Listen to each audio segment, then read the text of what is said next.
Hello, I'm Esther Gidui-Ewart. Welcome to Africa 54. Here's what's coming up. Kenya and Haiti signed an agreement on Friday on the deployment of 1,000 police officers to lead the multinational security support mission to the Caribbean nation. Chad's Prime Minister tells VOA he is committed to strengthening the country's institutions as a priority for his new administration. And in our entertainment segment, Music Time in Africa host Heather Maxwell features a multi-award-winning South African musician, Thandiswa Mazwai. All this and much more coming up on today's Africa 54.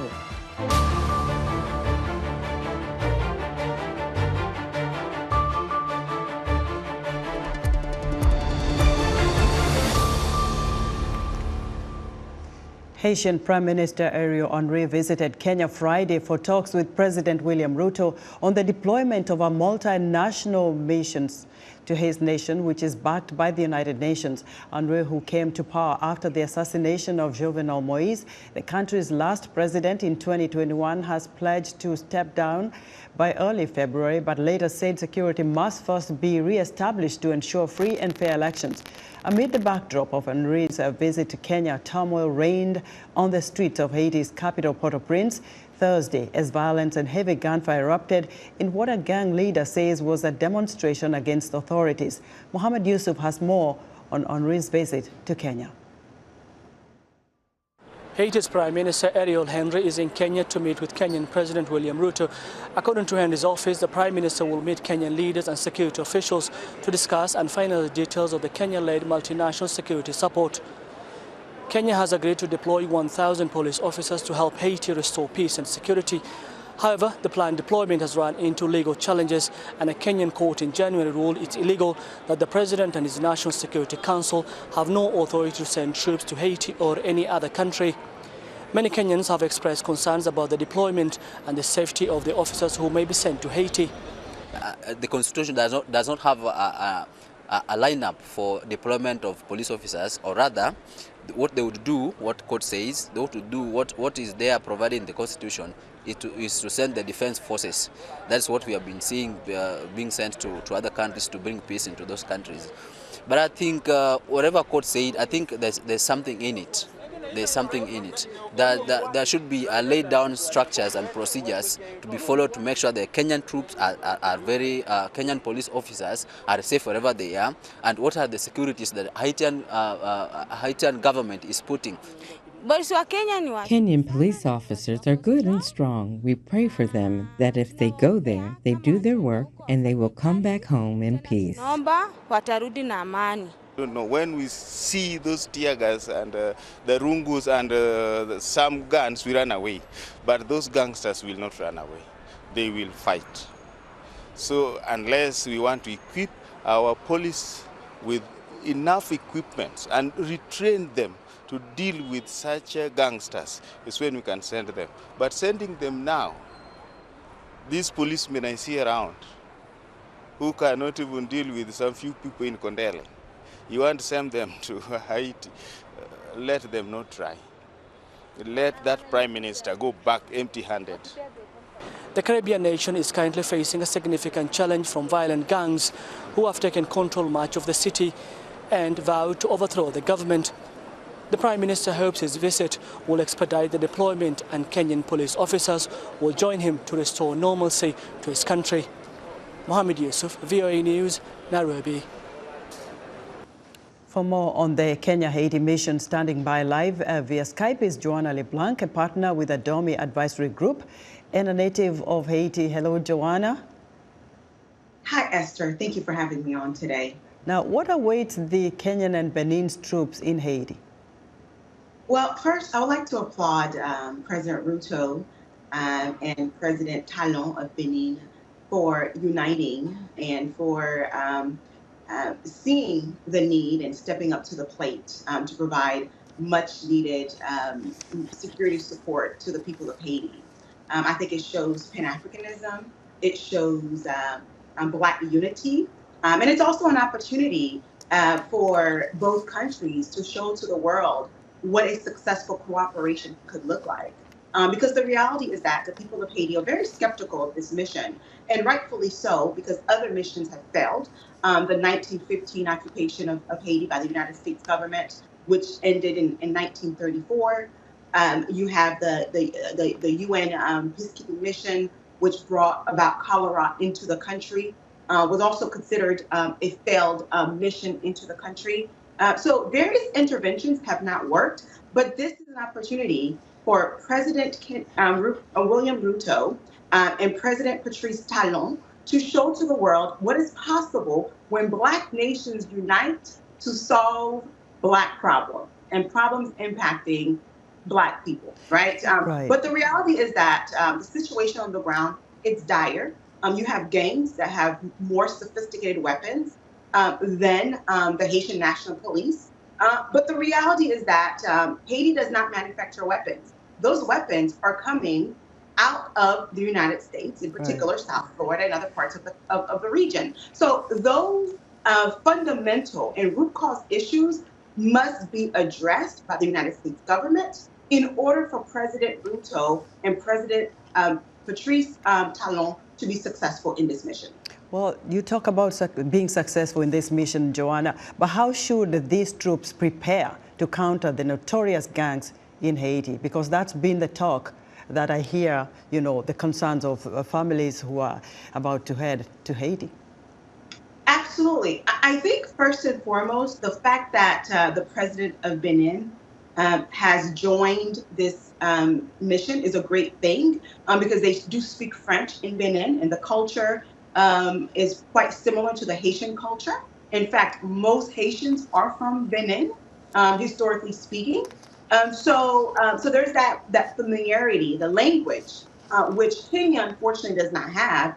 Kenya speak primarily Swahili. Haiti is a French-speaking country with most of the population speaking Haitian Creole. So I think that is a good thing. But what I also think will be important is that it is imperative that there's also an economic component to this mission. Because the reality is that what drives the insecurity crisis in Haiti is not an ideology, right? It is driven by a crippled economy where you have young people who don't have access to jobs, and they're being recruited by some of the political elites in the country, by some of the oligarchs of the country who are committed to destabilizing the country. Right. So if you're able to remove the guns from these young people and replace it with job opportunities, then that's when you're going to be successful. But if this mission focuses purely on the insecurity crisis and that economic component,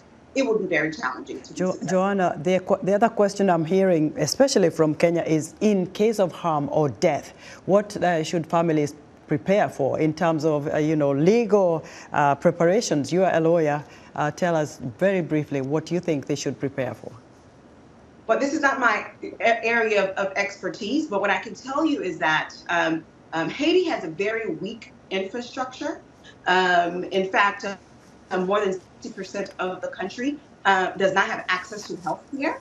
So it's going to be challenging. So I will implore President Ruto and others that are coming into the country to ensure that they have a process, a procedure in place to address any kind of illness that could come about while these officers are on the ground. And also make the necessary preparations ahead of time to ensure that people can be flown out of the country in the event that they are sick. And another thing that I think is important to note is that just yesterday, a number of airlines canceled all flights to and from Haiti because of the insecurity crisis. So that poses a great risk for officers going into Haiti right now. Joanna, we're going to leave it there. Thank you so much. Joanna LeBlanc is a partner with the Domi Advisory Group and a native of Haiti. Former Tanzanian President Ali Mwinyi, credited with ushering the East African nation into free market economics, has died in Dar es Salaam Hospital, where he was receiving treatment for lung cancer at age 98. Mwinyi succeeded Tanzania's first post-independent president, Julius Nyerere, who left office in 1985 after 22 years in power.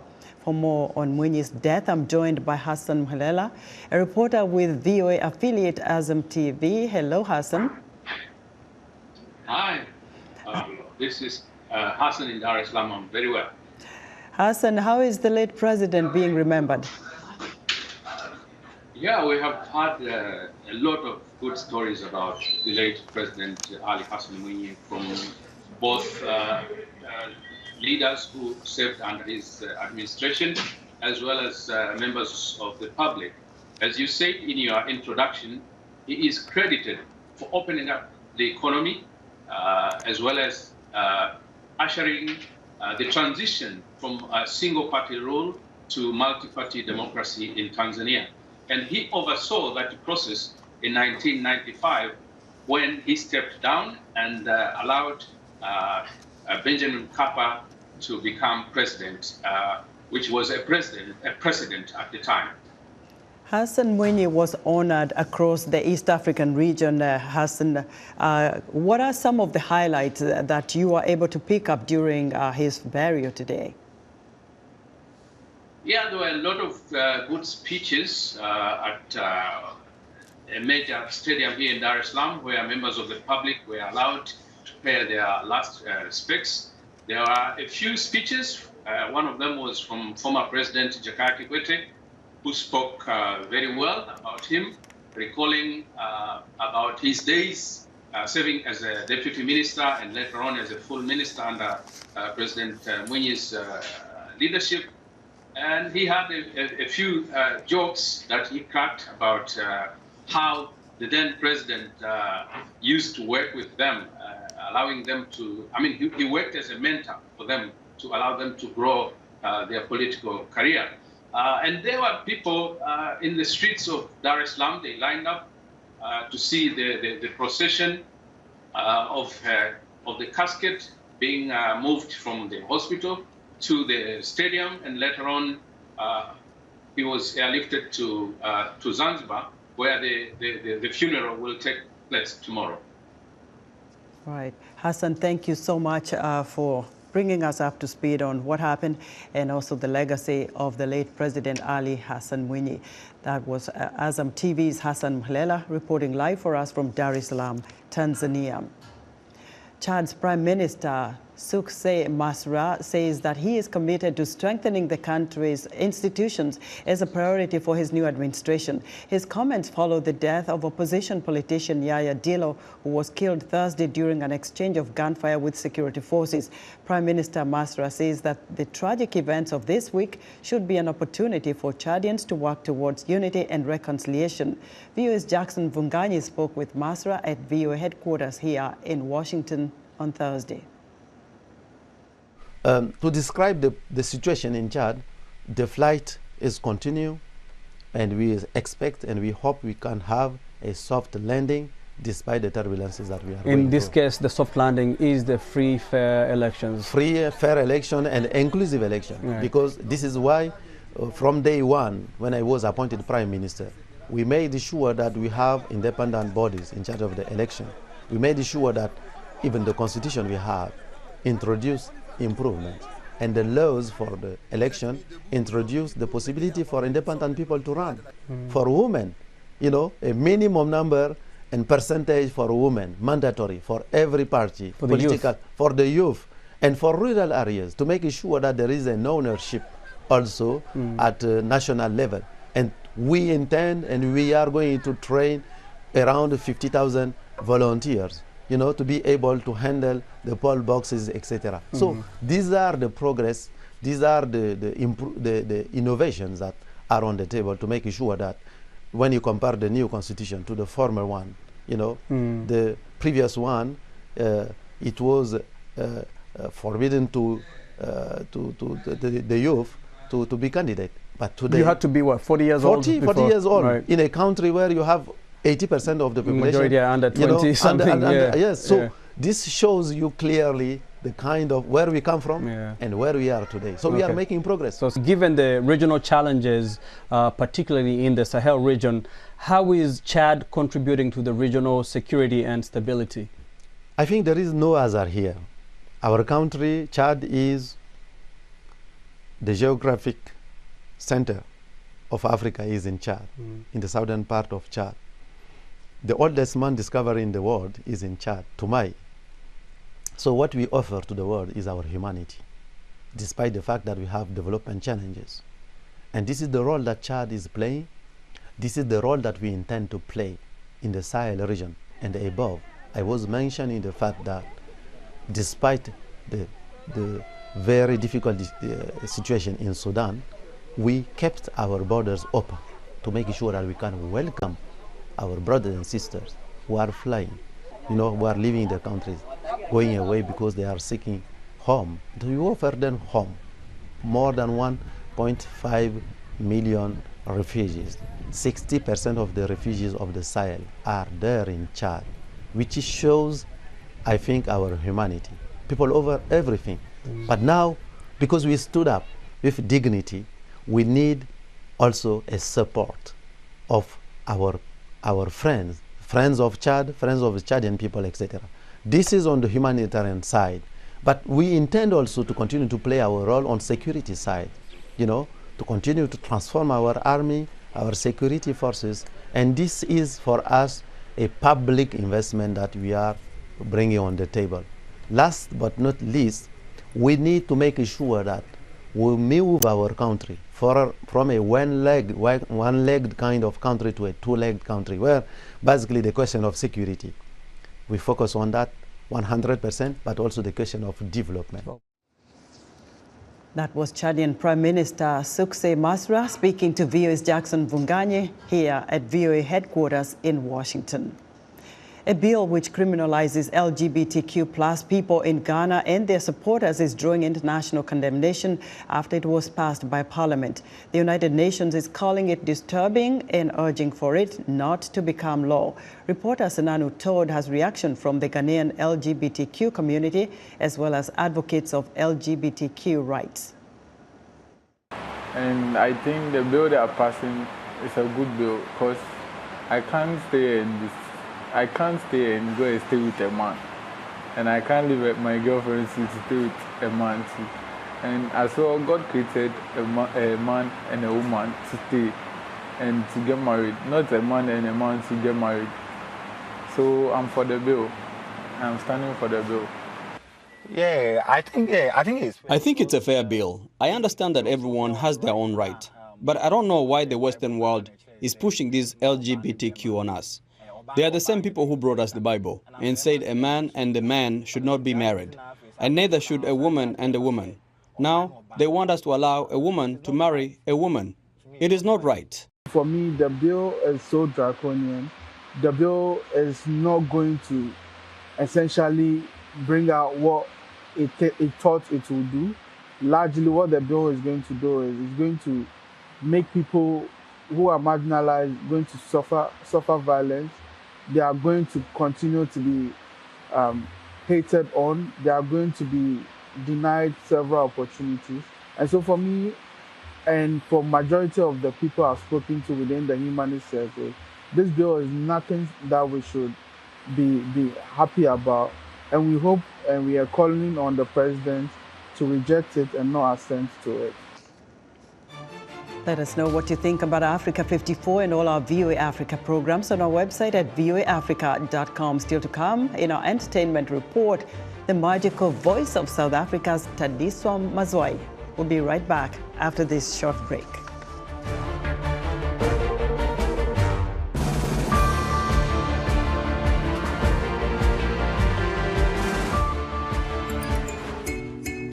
According to some experts, to be truly healthy requires taking care of your physical, mental, spiritual, and social needs. Studies have shown that your overall health can be affected by any of those aspects.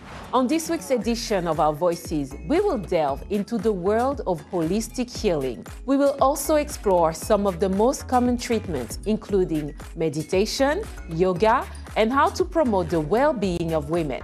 Join the conversation each week right here on Our Voices. You're watching VOA's Red Carpet. My name is Jackson Vunganyi. Thank you so much for joining us each week right here on Red Carpet. We bring you the latest in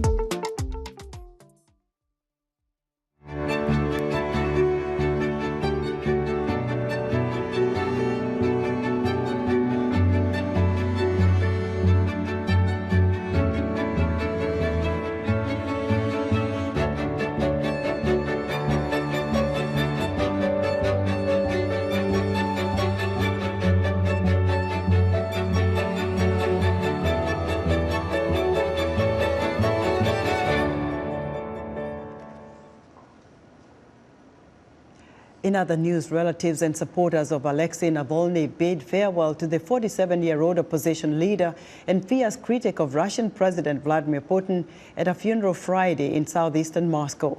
Navalny's mother spent 8 days trying to get authorities to release his body following his February 16th death at the penal colony No. 3, about 1,900 kilometers northeast of Moscow. Zimbabwean President Emmerson Mnangagwa suspended his trip to Victoria Falls on Friday due to an anonymous threat of attack against the nation's airport, according to his spokesperson.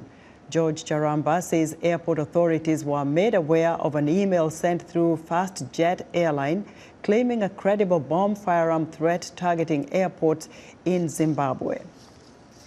And Algeria is hosting leaders from 13 nations, including Russia, Iran, Qatar, and Venezuela, as the industry copes with a slipping demand for oil and gas and new competition from renewable energy sources. The summit is offering participants a chance to coordinate on investments and ties with purchasing countries and to further develop their production capacity.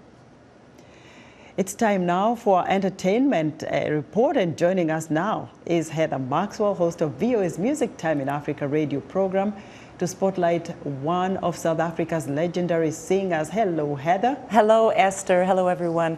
That's right. I spoke with Thandiswa Mazwai here in Washington to discover what makes her voice so magical, and also what can we expect to hear on her new album dropping later this month. Let's watch.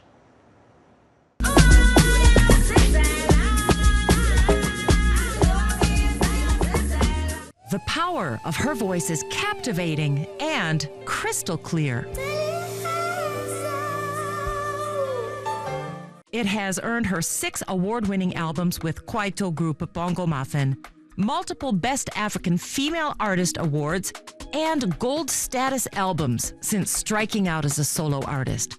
What isn't so beautifully audible or obvious, though, is what energizes this power at the core. Well, I sat down with Thandiswa Mazwai to discover this and more about her album and, yes, the actual singing. I have a few nicknames. I mean, when I was younger, I was called Red. King Ty is a little bit more frivolous. It's kind of about like subversion, you know, and the idea that a queen comes after a king. And so I guess it's like a little bit of a hip-hop moment for me, you know. I was just like, I'm king of this. Thandiswa reveals a bit of the energizing power behind her voice, the past. The new album is called Sankofa. It's a word that comes from Ghana. When I was growing up and we were still under apartheid, Ghana was always this place that we all dreamt of. We dreamt of going to Ghana because, you know, it was the first place that got its independence. So I've always had this fascination with Ghana. The word itself, Sankofa, means to return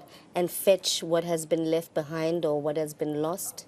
So it's history, it's language, it's culture, it's a sense of self, all of these things that have been lost to us. So this album is about that connection. And now for a sample. When I go, you say, don't make that face.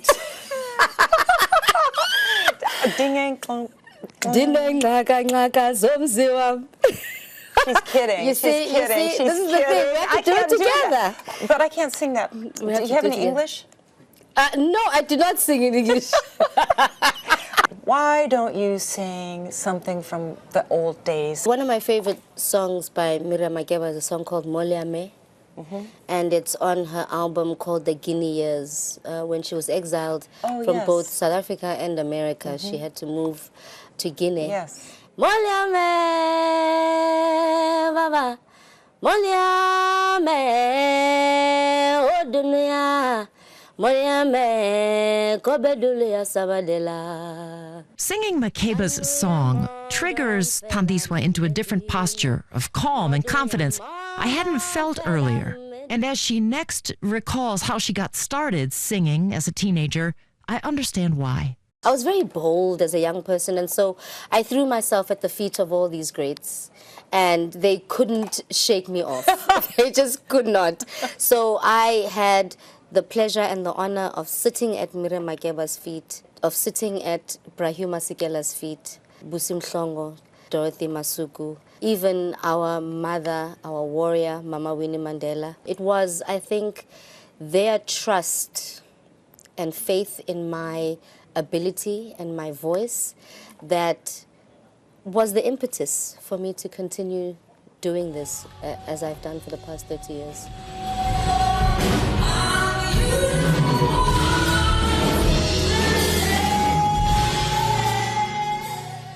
And that's what you're doing today? Yeah. Did you ever think you'd be doing this now? You're the one carrying the torch. It's insane for me to consider that. Over the years, I have accumulated so much that allows me to feel that I am a kind of griot of the South African music scene, and I hold a lot of energy that comes from the past. And anytime I step in front of a microphone, that energy takes over, and I'm very much aware of it. Alas, the energy from the past is at the core of Thandiswa Mazwai's powerful voice and status as a South African music icon. The thing about South African music as well is that it's so varied. Yes. You know, I know the world right now is stuck on amapiano. Right. And that's great. We love amapiano. We definitely... I love it too. We groove to this thing every day. I love it so Trust much. me, we are dancing to the amapiano. Yeah. You can't not. You can't not. But there's such a wide array of just exceptionalism. Yeah. So I would definitely implore everybody to check out a lot more South African music and just engage in the new sounds. Beginning with Thandiswa.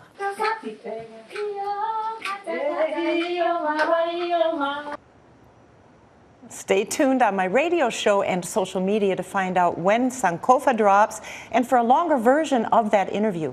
Esther, now back to you. Thank you so much, Heather. Be sure to join Heather Maxwell's Entertainment Report every Friday right here on Africa 54. And that's our show for today. Be sure to watch Africa 54 on our website at voaafrica.com. From all of us here in Washington, have a great weekend.